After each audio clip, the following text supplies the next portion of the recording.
ಅಂದರೆ ಈ ಸಿನಿಮಾದಲ್ಲಿ ಇಲ್ಲ ಇಬ್ಬರೇ ಸೂಪರ್ ಸ್ಟಾರ್ ಇರೋದು. ನಾನು ಆ್ಯಕ್ಟರ್ ಅಷ್ಟೇ. ನಾನು ಯಾವುದೇ ಕಾರಣಕ್ಕೂ ಅವ್ರು ಮಾಡಿರೋವಂಥ ಕೆಲಸಗಳೇನು ಅಣ್ಣ ಸುಮ್ಮನೆ ಇರಿ ಅಣ್ಣ ಅವ್ರು ಮಾಡಿರೋವಂಥ ಕೆಲಸಗಳು, ಅವರು ಕೊಟ್ಟಂಥ ಸಿನಿಮಾಗಳು, ನಾನು ನಿನ್ನೆ ಮೊನ್ನೆ ಬಂದವನು, ನಂದಿನ್ನೂ 10 ವರ್ಷ ತುಂಬಿಲ್ಲ, 6-7 ವರ್ಷ ಆಗಿರೋದು. ಜಸ್ಟ್ ನಟಿಸಿದೆ ಅನ್ನೋ ಕಾರಣಕ್ಕೋಸ್ಕರ ನಾನು ಯಾವತ್ತೂ ಕೂಡ ಈ ಸಿನಿಮಾದ 3ನೇ ಸೂಪರ್ ಸ್ಟಾರ್ ಅಲ್ಲ, ಇಬ್ಬರು ಸೂಪರ್ ಸ್ಟಾರು, ನಾನೊಬ್ಬ ನಟ ಅಷ್ಟೇ.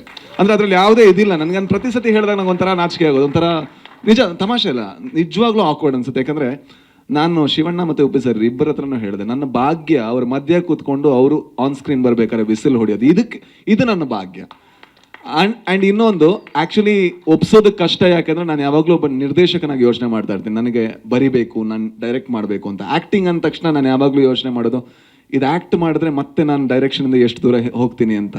ಸೊ ಅದರಿಂದ ನಾನು ಅರ್ಜುನ್ ಜನ್ಯ ಅವರನ್ನ ಎಲ್ಲ ರೀತಿಲೂ ಕನ್ವಿನ್ಸ್ ಮಾಡೋಕ್ಕೆ ಟ್ರೈ ಮಾಡಿದೆ, ಸರ್ ಯಾರಾದರೂ ಚೆನ್ನಾಗಿರೋ ಹುಡುಗನ ಹಾಕ್ಕೊಳ್ಳಿ ಅಂತ.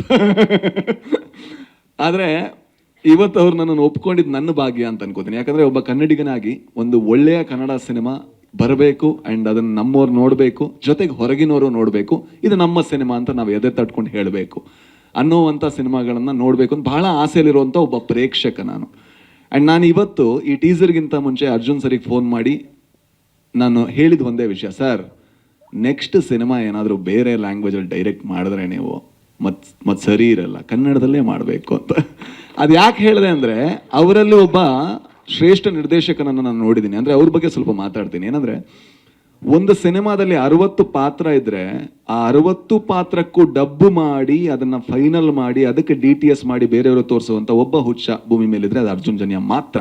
ಯಾಕಂದರೆ ಯಾರಿಗೂ ಸಾಧ್ಯ ಇಲ್ಲ ಸರ್, ಇಂಪಾಸಿಬಲ್. ಒಂದು ಪಾತ್ರಕ್ಕೆ ನಾವು ಡಬ್ ಮಾಡೋದ್ರೊಳಗೆ ಸುಸ್ತಾಗೋಗಿರ್ತೀವಿ. ನಾನು ಅವ್ರ ಸ್ಟುಡಿಯೋಗೆ ಹೋಗಿ ನೋಡಿದ್ರೆ ನನ್ನದೊಂದು 2 ಸೀನ್ ಬಿಟ್ಟಿದ್ರೆ ಯಾಕಂದರೆ ಜಾಸ್ತಿ ಕಿರ್ಚಿದೆ ನಾನು ಅದಕ್ಕೋಸ್ಕರ.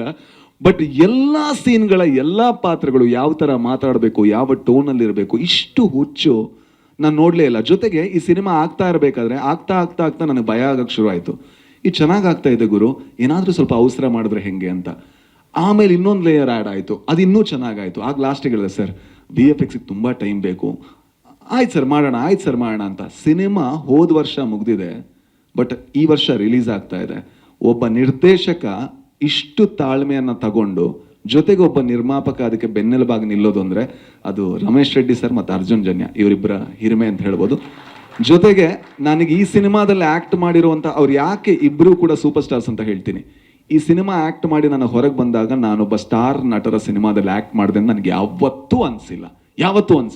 ಅವ್ರು ಯಾವತ್ತೂ ಕೂಡ ಅವರಲ್ಲಿರುವಂಥ ಹಿರಿಮೆಯ ಭಾರವನ್ನು ಒಬ್ಬ ನಟನ ಮೇಲೆ ಹಾಕಲ್ಲ. ಯಾಕಂದ್ರೆ ನಮಗೆ ಹೆದರಿಕೆ ಇರುತ್ತೆ. ನಾನು ಶಿವಣ್ಣನ ಮುಂದೆ ಆ್ಯಕ್ಟ್ ಮಾಡ್ತಾ ಇದ್ದೀನಿ, ನಾನು ಉಪ್ಪಿ ಸರ್ ಮುಂದೆ ಆ್ಯಕ್ಟ್ ಮಾಡ್ತಾ ಇದ್ದೀನಿ. ಅದು ಯಾವುದನ್ನೂ ಮಾಡದೆ ನಾವು ಚೆನ್ನಾಗಿ ಮಾಡೋದಕ್ಕೆ ಏನೆಲ್ಲ ಸಪೋರ್ಟ್ ಮಾಡಬೇಕು ಅದನ್ನ ಮಾಡಿದಂತಹ ಮಹಾನ್ ಕೆಲಸಗಾರರು, ಕಲಾವಿದರು ಎಲ್ಲರೂ ಇವರೇ. ಥ್ಯಾಂಕ್ ಯು ಸೋ ಮಚ್ ಅಣ್ಣ, ನನ್ನನ್ನು ಸಹಿಸ್ಕೊಂಡಿದ್ದಕ್ಕೆ ಆ್ಯಂಡ್ ನನಗೊಂದು ಅವಕಾಶ ಕೊಟ್ಟಿದ್ದಕ್ಕೆ. ಆ್ಯಂಡ್ 45 ನಾನು ಅಂದ್ಕೊಂಡಂಗೆ ನಿಮ್ಮೆಲ್ಲರ ಹಾರೈಕೆಯಿಂದ ಬಹಳ ದೊಡ್ಡ ಸಿನಿಮಾ ಆಗಲಿ. ತುಂಬ ಕಷ್ಟಪಟ್ಟು ತಂಡ ಆ್ಯಂಡ್ ನಿಮ್ಮ ಸಪೋರ್ಟ್ ನಮ್ಮ ಜೊತೆಗಿರಲಿ. Thank you.